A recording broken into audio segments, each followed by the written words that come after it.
네, 여러분, 누가 뭐래도 대한민국의 하늘을 지키는 주력 전투기, 바로 F-15죠. 제복이 존중받는 사회를 위해서 노력하는 유튜버 멋진 창창입니다. 누가 뭐래도 부정할 수 없는 대한민국의 주력 전투기 F-15K 슬램 이글에 대해서 한번 얘기를 해보겠습니다. 결국 2차 대전 이후에 인류는 바다를 제패하는 자가 세계를 제패한다라는 패러다임에서 하늘을 제패하는 자가 세계를 제패한다라는 개념을 갖게 된 거죠. 이 하늘을 지배하기 위해서 모든 나라들은 항공기술 개발에 엄청난 투자를 하게 됩니다.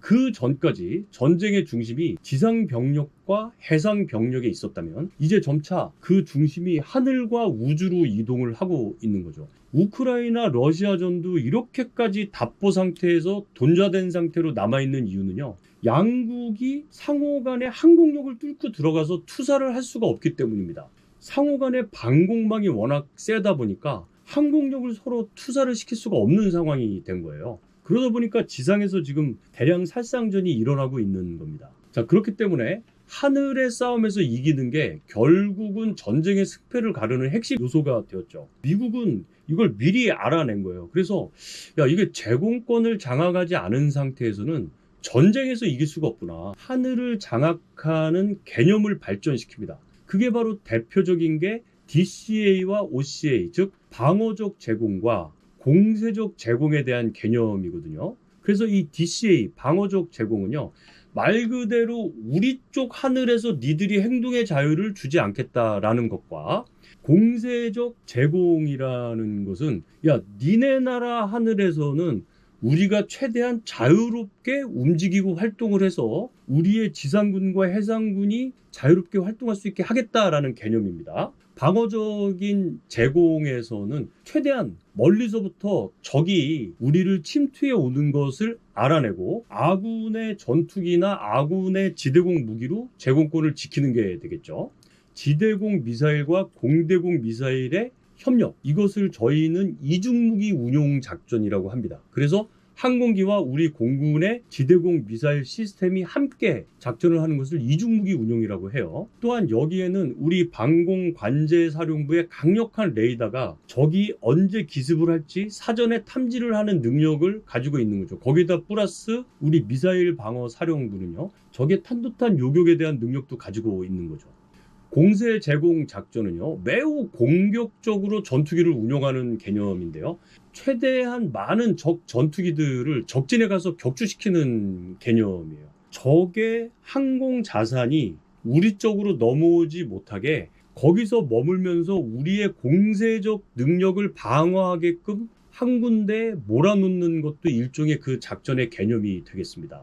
방어 제공과 공세 제공을 해야 되다 보니까, 그러면 방어용 요격기와 공세 제공용 전투기를 동시에 운용을 해야 되느냐, 이것도 이제 또 어려운 이 문제잖아요. 근데 이 고민을 한 방에 해결해 준 전투기가 있습니다. 그게 바로 F-15라는 전투기예요.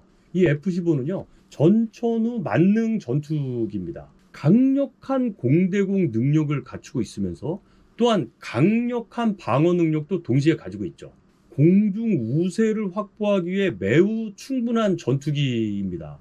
그러니까 이제 공세 제공, 즉 제공 전투기로서의 역할은 충분한데, 제공권이 확보가 됐으니까 이제 공대지 타격 능력도 좀 있으면 좋겠죠. 원래 성능이 좋은 전투기니까. 그래서 여기에다가 공대지 타격 능력을 좀 더 업그레이드한 전투기가 바로 F-15E와 같은 업그레이드된 전투기가 나오게 되는 겁니다. 월등한 공대공 능력에다가 거기에 더해서 우수한 공대지 능력까지, 적진을 뚫고 들어가서 동심 타격까지 그냥 막 해버리고 오는 거죠. 그냥 간 김에 그냥 접해버리고 오는 거예요. 우리 아군이 얼마나 전쟁을 하는데 상황이 유리해지겠습니까? 이 지상군은요, 공중에 이 우산 같은 어모를 받으면서 진격을 하니까 얼마나 수월하겠어요. 자, 이런 F-15의 우수함은 만천하에 알려지게 됐죠. 따라서 우리나라에 들어와 있던 노후된 팬텀을 교체하기 위해서 차기 전투기 사업으로 F-15가 도입이 된 겁니다. 따라서 120대의 F-15를 도입하려 하였으나 외환 위기 이후부터 해서 갖은 그 예산의 문제 때문에 결국 1차적으로 40대 그리고 2차로 20대가 들어와서 총 60대를 도입하는 사업으로 이제 마무리가 되었죠. 그중에 또 뭐 불의의 사고가 있었지만 어쨌든 현재까지 대한민국 공군의 최고의 전력을 발휘하는 전투기로서의 역할을 다하고 있습니다.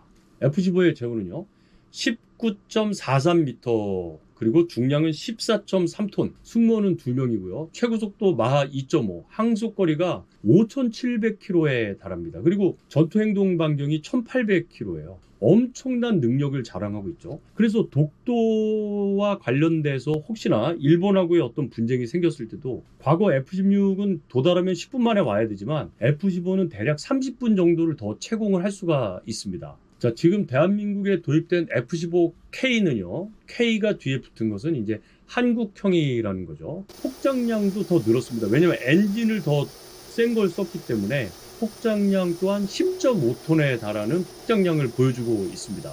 예전에도 말씀드렸지만 히로시마에 원폭을 투하했던 B-29가 대략 9.1톤 정도의 폭장량을 자랑한다 그랬죠. 폭격기가. 근데 F-15K는요. 그냥 얘 자체가 10.5톤, 1톤 더 싫죠.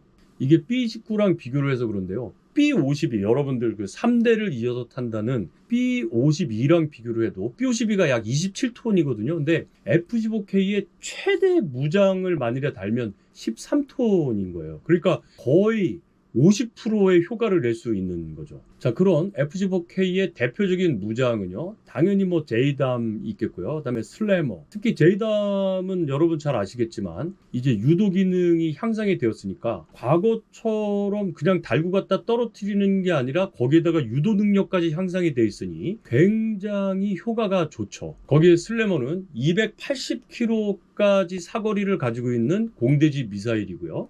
이렇게 미사일을 정밀 타격할 수 있는 데는 F-15K의 타이거아이 시스템이라는 것이 있습니다. 이 타이거아이 시스템은 항법과 함께 이 타겟팅, 어사인도 함께 해주는 능력이 있습니다. 따라서 지형을 추적해서 비행기가 어디에 정확하게 있는지도 알 수 있고 아주 깜깜한 밤이나 악천후 시에도 사격을 할 수 있는 뛰어난 능력을 가지고 있고요.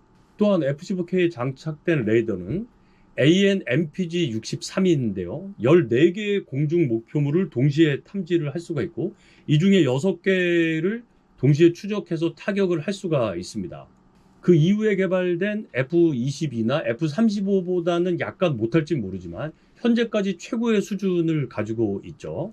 또한 중력의 9배에 달하는 가속도를 견디게끔 설계가 되어 있기 때문에 이런 기동성과 정밀 타격 능력 및 탐지 능력은 북한 깊숙이 들어가서 종심 타격을 할 수 있는 매우 효과적인 무기체계라고 할 수가 있겠습니다.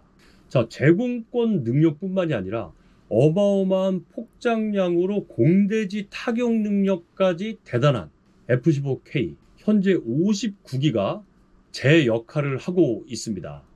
여러분, 대한민국 하늘 든든하지 않습니까? 제복이 존중받는 사회를 위해서 노력하는 유튜버 멋진 창창이었습니다. 감사합니다.